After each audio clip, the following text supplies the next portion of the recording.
दोस्तों नमस्कार, स्वागत है आपका यूट्यूब चैनल एबी टेक में। देखिए आज है 3 मई 2026 और जान लेते हैं आज की महत्वपूर्ण खबरें। सबसे पहले एलटी ग्रेड मेंस को लेकर के अपडेट आ गई है कि शिक्षक भर्ती की मुख्य परीक्षा में ज्ञान के साथ गति का भी टेस्ट। एलटी ग्रेड मेंस में लिखना है 3 सेकेंड में एक शब्द। उत्तर प्रदेश लोक सेवा आयोग की ओर से एलटी ग्रेड अध्यापक भर्ती 2025 के लिए होने जा रही मुख्य परीक्षा का स्तर पीसीएस के बराबर कर दिया गया है। शिक्षक भर्ती के लिए पहली बार कराई जा रही मुख्य परीक्षा में अभ्यर्थियों को 3 घंटे में 3250 शब्द का उत्तर लिखना है, यानी अभ्यर्थियों को प्रति 3 सेकंड में एक शब्द लिखना है।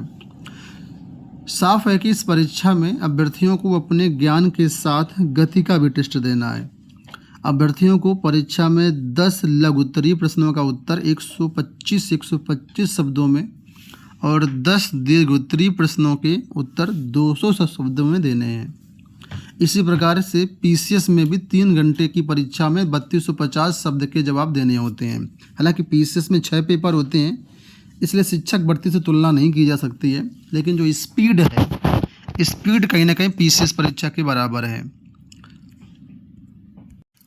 नेक्स्ट अपडेट देखिए यहाँ पर है कि शिक्षक भर्ती न होने पर राज्यों की रुकेगी वित्तीय मदद।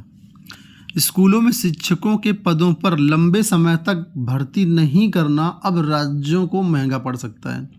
संसदीय समिति की सिफारिश पर गंभीर शिक्षा मंत्रालय अब ऐसे सभी राज्यों व केंद्र शासित प्रदेशों को समग्र शिक्षा के तहत दी जाने वाली वित्तीय मदद में कटौती कर सकता है या फिर रोक सकता है। फिलहाल देश भर के शिक्षकों के करीब 10 लाख पद खाली हैं। इनमें करीब 7.5 लाख पद अकेले प्राथमिक स्तर के शिक्षकों के हैं। तो आप देख सकते हैं पूरे भारत में 10 लाख पद खाली हैं टीचर्स के, और कहते हैं टीचर्स के पद नहीं हैं। फिलहाल डेटा देख लीजिए, उत्तर प्रदेश में लगभग 2,17,000 पद खाली हैं।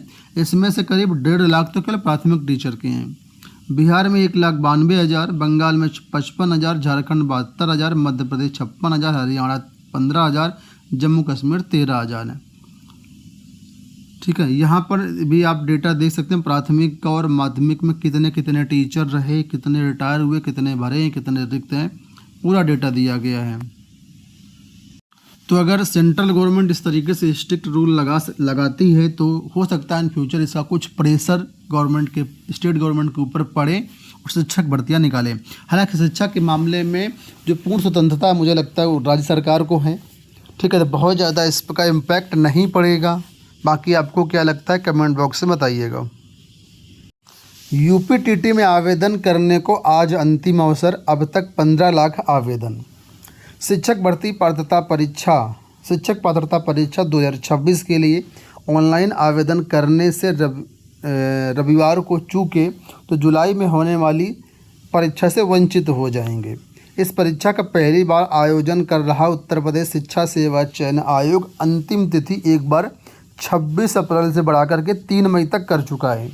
चूँकि 2, 3 और 4 जुलाई को इस परीक्षा के आयोजन की तिथि निर्धारित है, इसलिए अब तिथि बढ़ाए जाने की उम्मीद नहीं है।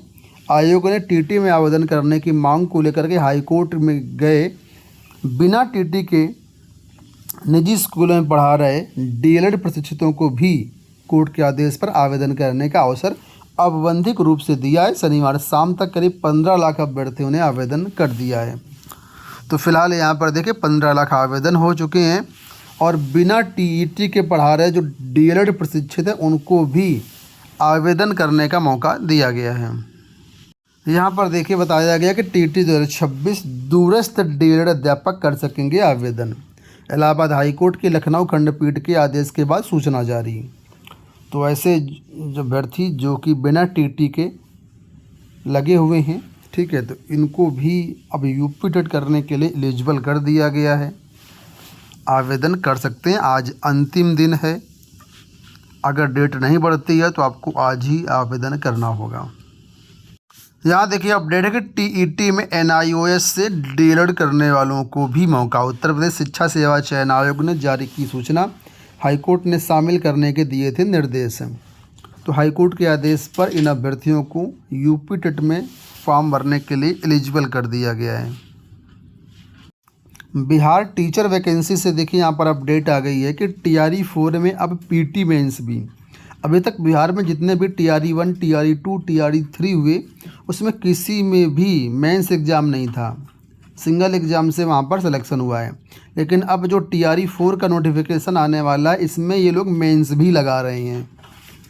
आप देख सकते हैं यहाँ पर कि AEDO सहित सभी परीक्षाएं अब 2 चरणों में होंगी। परीक्षा में प्री और मेंस होने के बाद आवश्यकता अनुसार इंटरव्यू भी होगा। इसके आधार पर अभ्यर्थियों का चयन होगा। परीक्षा के दौरान ही एक चरण में उनकी मार्कशीट का भी वेरिफिकेशन किया जाएगा। इससे फर्जी अभ्यर्थियों के परीक्षा देने पर रोक लगाई जा सकेगी। इसके लिए BPSC ने सामान्य प्रशासन विभाग को प्रस्ताव भेजा है। सामान्य प्रशासन विभाग के स्वीकृति के बाद कैबिनेट में इस पर निर्णय लिया जाएगा।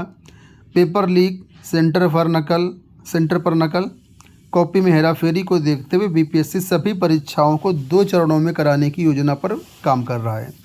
इससे पहले चरण में पास करने वाले अभ्यर्थियों को दूसरे चरण में शामिल किया जाएगा। सभी परीक्षार्थियों का मेंस पटना में होगा जहां पर मॉनिटरिंग की जाएगी। तो पहली बार आयोग द्वारा शिक्षा अधिकारियों की जो भर्ती की गई इसमें आपने देखा कि परीक्षा को रद्द किया गया। तो इन सब समस्याओं से ना जाना पड़े, पेपर लीक की संभावना कम हो जाए, इस वजह से अब मेंस भी होगा BPSC TRE 4 में। हालांकि फाइनल नहीं है, अभी इसमें अनुमोदन मिलने के बाद ही कुछ हो पाएगा। यहाँ देखिए अपडेट है कि मतगणना कर्मियों के चयन के लिए आयोग स्वतंत्र, आदेश की ज़रूरत नहीं। बंगाल में केंद्रीय पर्यवेक्षकों के खिलाफ तृणमूल की याचिका पर सुनवाई से इनकार। सुप्रीम कोर्ट ने कहा कि मतगणना कर्मियों के चयन के लिए आयोग स्वतंत्र है, उसके लिए किसी भी आदेश की ज़रूरत नहीं है। 174 अभ्यर्थियों को PET में बैठने की मिली अनुमति। इलाहाबाद हाईकोर्ट ने उत्तर प्रदेश में बढ़ती परीक्षाओं के लिए अनिवार्य प्रारंभिक अर्हता परीक्षा की वैधता को लेकर के दाखिल याचिका में 174 अभ्यर्थियों को बड़ी अंतरिम राहत दी है। न्यायमूर्ति सरल श्रीवास्तव एवं न्यायमूर्ति सत्यवीर सिंह की खंडपीठ ने सत्येंद्र यादव व 173 अन्य की याचिका पर सुनवाई करते हुए राज्य सरकार व अन्य चयन आयोग को निर्देश दिया है कि याचियों को 3 मई को होने वाली परीक्षा में शामिल होने दिया जाए। साथ ही ये भी कहा कि इन अभ्यर्थियों का परिणाम न्यायालय की अनुमति के बिना घोषित नहीं किया जाएगा। ठीक है, तो ये PET को लेकर के जो अपडेट थी वो मैंने आपको बताई। दरोगा होमगार्ड भर्ती में ठगी करने वाले 2 गिरफ्तार। STF ने दरोगा और होमगार्ड भर्ती परीक्षा के दौरान टेलीग्राम के माध्यम से ठगी करने के मामले में 2 आरोपी अमन कुमार व निखिल ठाकुर को मुजफ्फरपुर से गिरफ्तार किया है। दोनों मुजफ्फरपुर के निवासी हैं। अंत में यहाँ पर अपडेट है कि करोड़ों मोबाइल पर गूंजी इमरजेंसी वाली घंटी।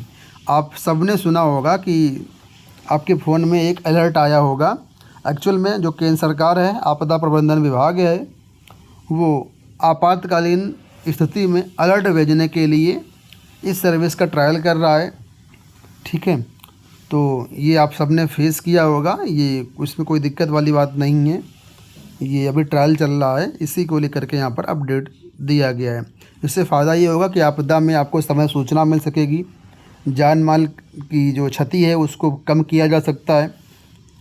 ठीक है, भूकंप, सुनामी और बाढ़ जैसी स्थिति में, युद्ध, आपातकालीन की स्थिति में इसका उपयोग किया जा सकता है। तो दोस्तों ये हो गई आज की सारी अपडेट। इस वीडियो में इतना ही। धन्यवाद।